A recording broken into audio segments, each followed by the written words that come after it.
Isaiah 5:20. Certain destruction for those that can't filter good and evil.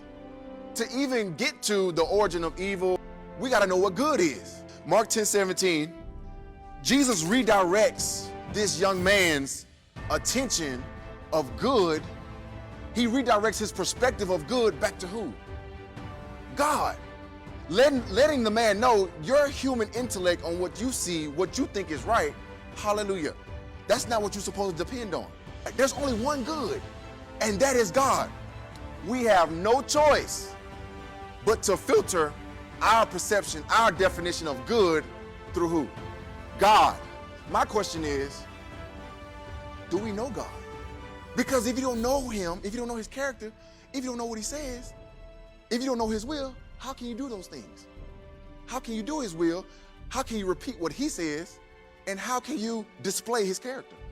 Now we laid the foundation of what good is. Now we can look at the foundation of evil. Evil did not start with Satan. Was evil created in Satan? No. The Bible says in the day he was created, he was perfect. So stop saying the devil made me do it. What's the origin of evil?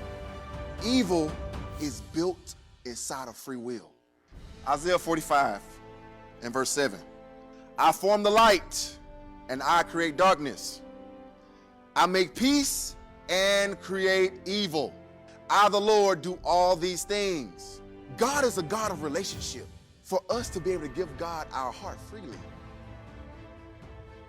he had to give you a choice. Because if he forced you into his presence, that's slavery. That's a robot.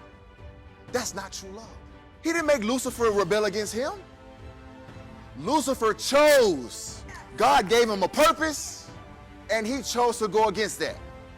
God gave him commandments. He chose to go against that. He was perfect in the day he was created until iniquity was found in him. Hallelujah. What was that iniquity?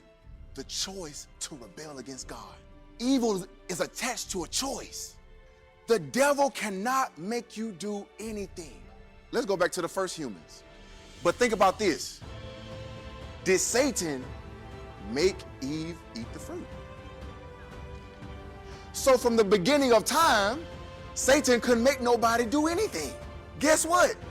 All these years later, we get to today. Satan cannot make you do anything.